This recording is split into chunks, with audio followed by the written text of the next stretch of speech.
everyone, and welcome back to my channel, Tomcat Stitchery. I'm Whitney and I'm here with another Sunday sew along. This is our part 4 and our last part of our Vogue 8772 sew along.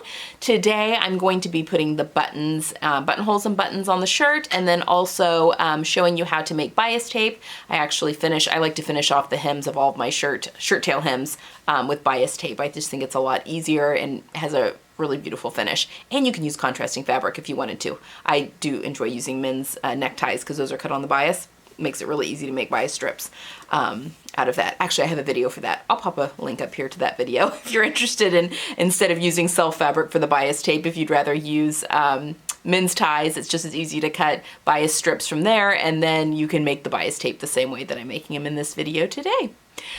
Stay tuned to the end if you want to see me in the final version of the blouse, although you have already seen it if you do watch the channel. This was part 2 of my shirt 2 of my one pattern 3 ways video series that I did. Just finished up. So yeah, definitely want to take a look at that, but I will be showing footage of me in the end at the very end of this video. All right, guys, as always, if you have any questions, leave them down below in the comments. And if you are interested and able, I do have a Ko-fi account, which is like a virtual tip jar. All the proceeds for that do go right back into the channel for equipment, supplies, that kind of stuff that really, it's mostly benefits for the sew-alongs and the tutorials where I'm actually, showing things and having to have equipment and stuff like that for that. Okay, so that's down below. Okay, guys, I hope you're having a wonderful weekend and a wonderful Sunday, and I will see you next time. Thank you all. Bye. Okay, guys, we're almost done with our shirts. So we are going to put on, I've got it here, I'm at my home machine now. I'm going to put 10 buttonholes and buttons on this, 2 on the cuffs and 8 down the front. It's probably a little overkill with the 8 down the front, but, I had 10, so we're using 10. And I'm just using these little, brown, they're a chocolate brown shirt button. I bought like a gross of them, which is 144. It's a dozen of a dozen, if that makes sense. So 12 times 12 at WAWAK. And yeah, I would use dark brown more than black. Okay, so I get questions on how to do buttonholes. So I'm going to try and see if this will show up. Unfortunately, there's like a glare from all of my lights here, so I really apologize for that. But what I do is over here I have a buttonhole select, which I select, and I just do the sensor, which is the one that automatically comes up, which involves me putting on this foot here. I put a button in the back, and that will tell the machine how big the buttonhole needs to be. So it goes on the machine per normal. And then I pull this little lever down that hits this back, and then it'll know how big of a buttonhole to make. And I have marked, I never go by the buttonholes that come onto like the pattern, like the buttonhole guide, just because I like to pick my own placement of my buttonholes. So I put this on, I picked a spot right at the apex of my bust, and then I used my Simflex, which is just my little thing that expands to make, and it will put them evenly. So I've got 8 here, and I've marked them. You can kind of see with the chalk there. I always start at the bottom. I gotta scoot you up too. I always start at the bottom because if something messes up, we want it to be at the bottom because it gets tucked in, or it's not as noticeable. All right, so I'm going to do this. Oh, this is hard to do. I can't line this up with a tripod in my lap. Okay.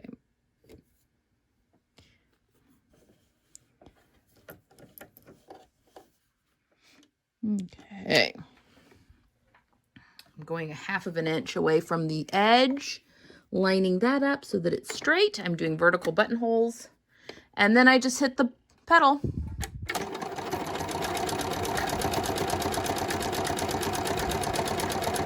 And then the machine does it.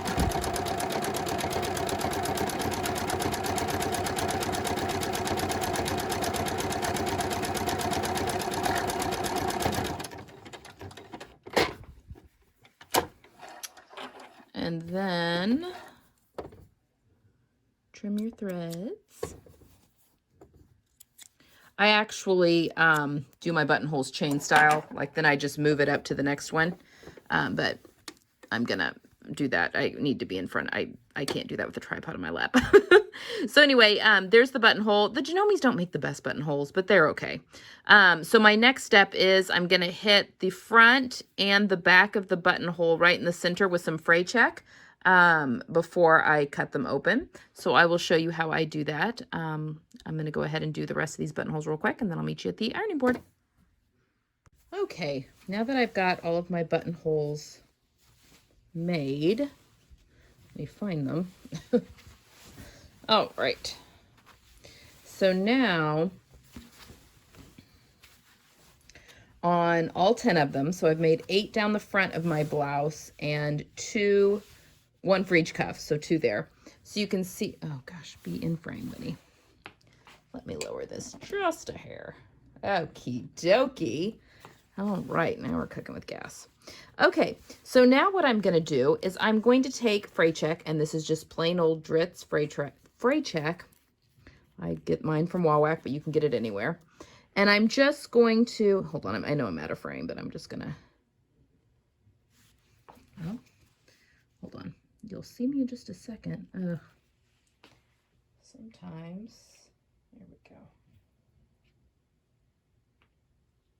So fray check, which is super easy to say. Oh, I just used this the other day. Now it's not wanting to. Fray check is liquid nylon. And it's just, I mean, it keeps your fabric from fraying, obviously, hence the name fray check. But it's also really great, I think, for buttonholes because it just gives a little bit of added strength to that fabric that's being, there we go, that's being cut.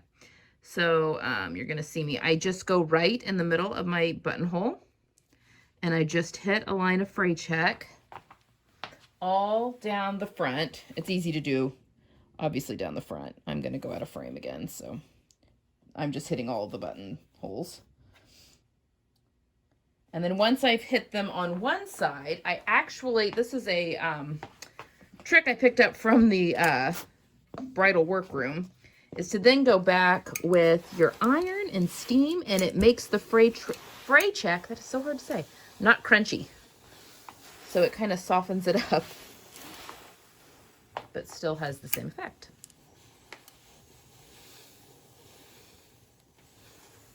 Okay, and then once I've done one side, I flip it over and do the other side. So I will do the other side here, and then I will do my cuffs, and then we will cut the buttonholes open. Okay, once I have everything fray checked, I'm going to cut open my buttonholes. Now, there's a lot of different ways to cut open your buttonholes. You can come up with scissors, a seam ripper. Definitely put a pin on either end before you do that. I use an actual buttonhole chisel, which is right here.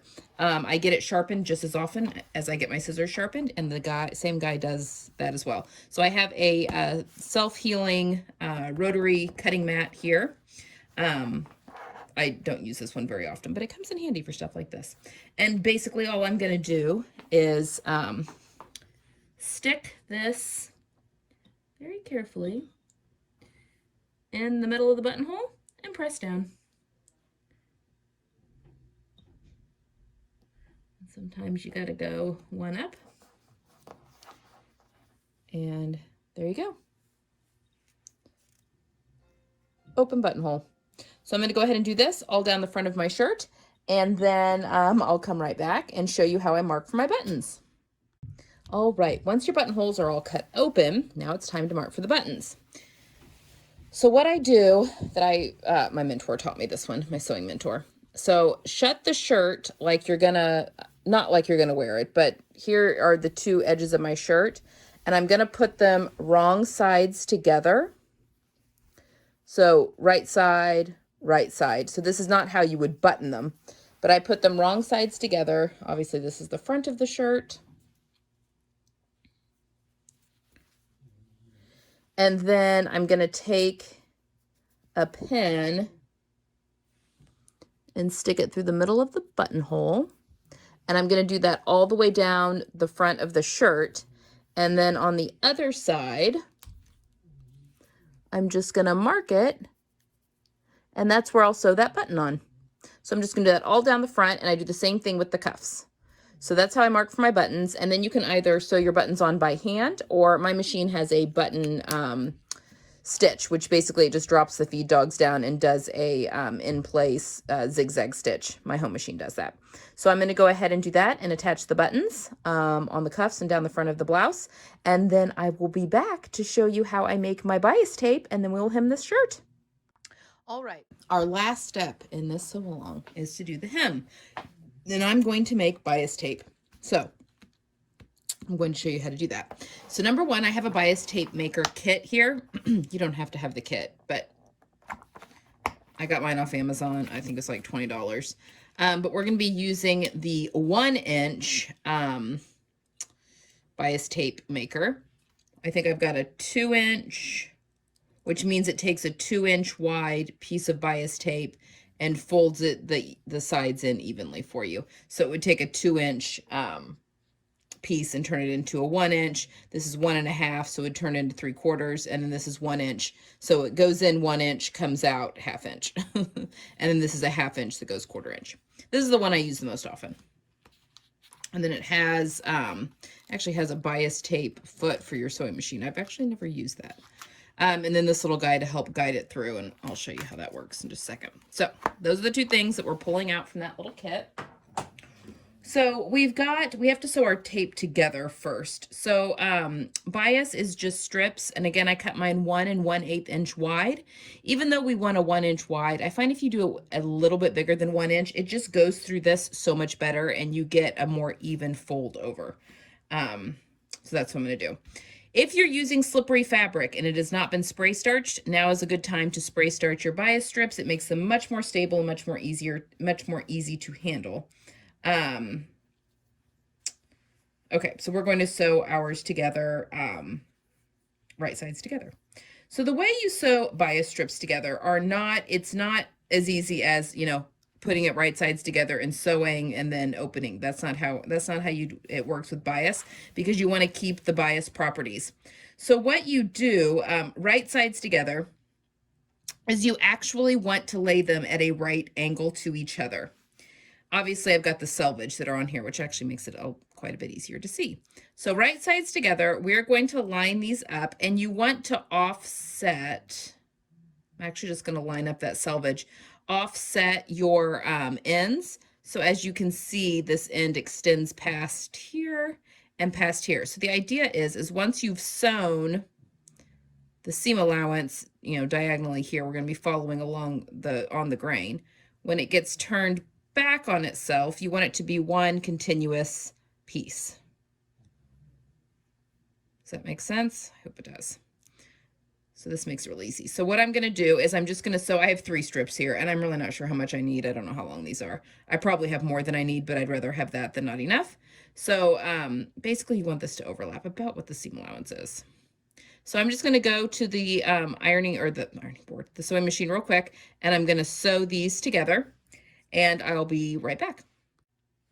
Okay, once you've got your strips sewn together, you want to come through with the iron and press those seam allowances open that you just sewed.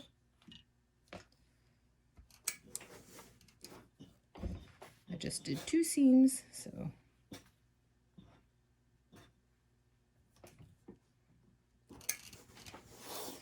And then I like to come through and cut that flush. It just feeds it through the bias tape maker much easier.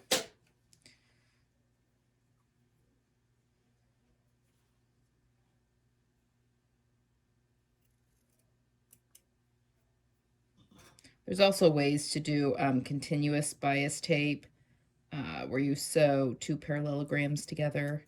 So if you have to make a lot, look that up. That's a good one. I think that's quilters use that one a lot. Quilters trick. They've got good tricks, those quilters.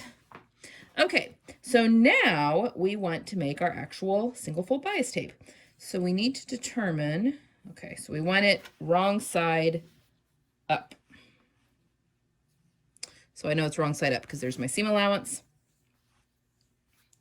And what you're going to do is you're going to take your bias tape maker here, just like this. And you're going to feed that in through there. And that's where this little guy comes in handy. There's this little slot here at the top where you can stick this in and feed it through. And as you can see, it helps to have a, you have to just kind of get it started. So pull it through. And as it pulls through, you'll notice that it's folding the edges in, just like that. So now it's just a matter of setting your iron right there at the tip and going very slowly and hitting it with steam. And you just want this to feed through as evenly as possible. And I'll pull it back a little bit just to make sure that the sides that are coming through are even. So I'm just going to slowly do this. And as you can see, it's making single fold bias tape. Now this is called single fold because it's just the one fold on either side. If I were then to fold this piece in half again, that's double fold bias tape. So then you can just keep, I'm probably going to go out of frame here. Keep going to the edge of the table. And it just takes some patience. But again, silk loves to be pressed.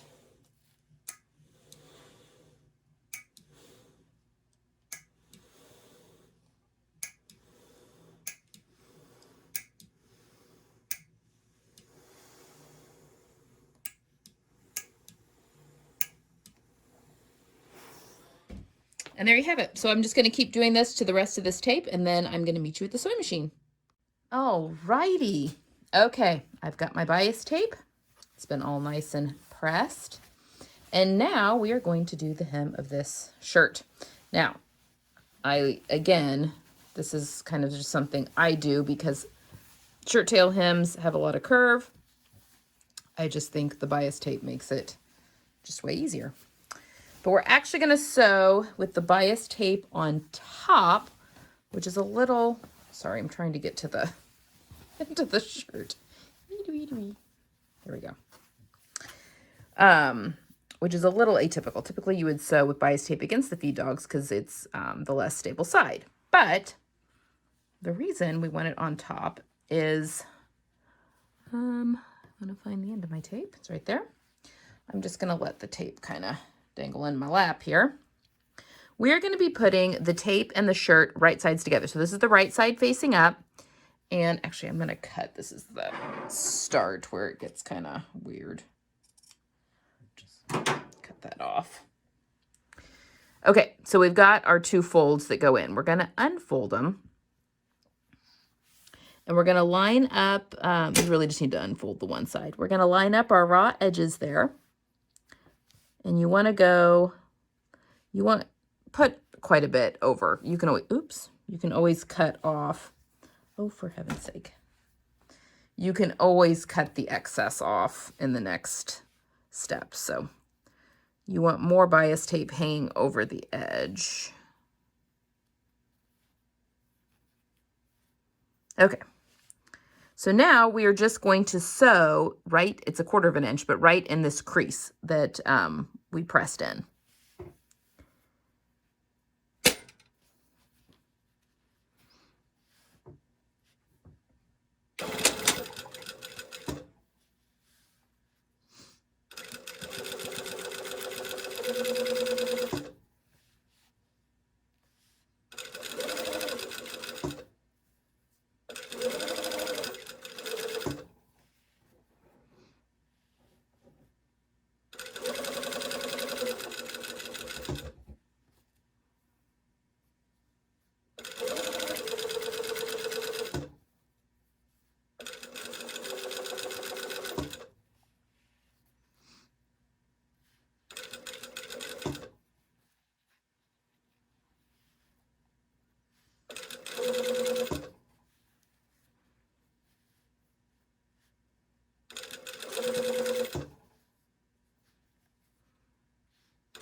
gone all the way around, you can cut off your bias tape, but again, leave a nice little tail. And then the rest of this, which there's still quite a bit left, I'll just stick in my stash for another project. It's good for neck bands and armholes, for sleeveless tops and that kind of thing. All right, once we've done that, now we're gonna flip this over like so, and basically we're understitching. So I'm just gonna flip this over on itself and sew really, really close to that seam line that I just sewed.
Okay, now for the final trick. Notice I still haven't pressed anything. So now we are going to sew. Actually, we'll be going from the other way because now we're going to flip it over and we're going to sew from this way. Oh no, we want to do this end. Sorry. All right, so now, oh no, we want it the other way because we're going to flip it. We're going to flip the shirt over. So now we're looking at the wrong side. All right. So everything is understitched. We're all good to go there. Unfold this top one. We're going to unfold that. We're going to fold this in, refold that, and you're kind of going against the grain there for a little bit. It doesn't have to be that long either. You can cut that off a little. Oop. Really love my new scissors. Okay, so we're going to fold it in, wrapping it over the edge there. And then refold that. And then the whole thing is going to get folded up like that. Okay? And then you could hit that with an iron if you want. I'm just going to, so now I'm sewing with the wrong side up.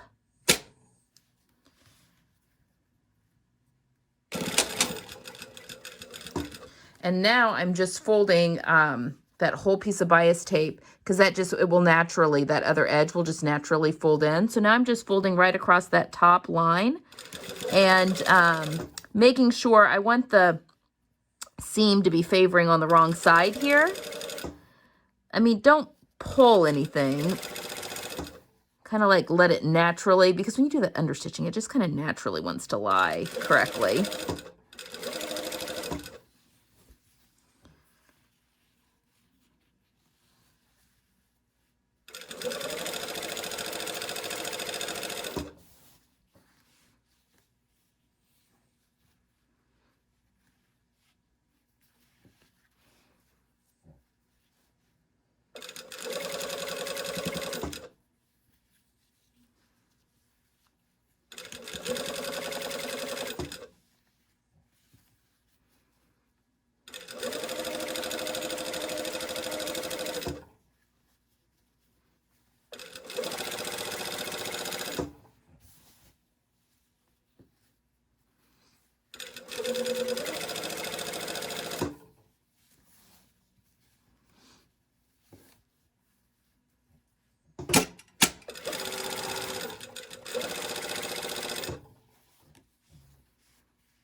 Okay, and we get close to the other end. I'm just going to do the same thing. I'm out of frame a little bit, sorry, but I'm just doing the same thing. I'm cutting a little bit of that excess end off.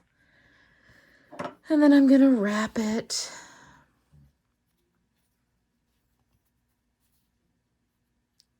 Around the end.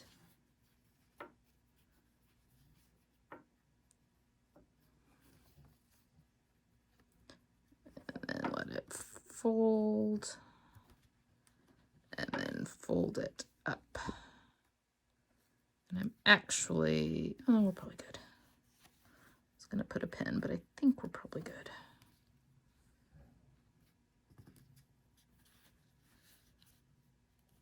All right.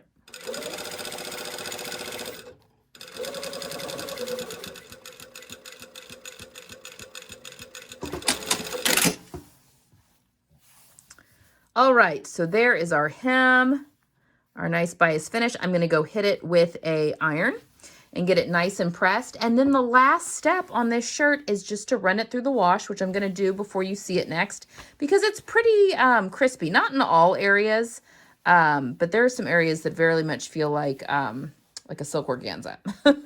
So I'm going to run this through the wash, let it air dry, and then get it nice and steamed. And so when you see it on me here in the magic of filming and editing, it will be washed and all of the starch will be done, and it'll be back to the silk crepe de chine hand once again. I hope you guys have enjoyed this. Again, let me know if you have any questions, and stay tuned for the twirls.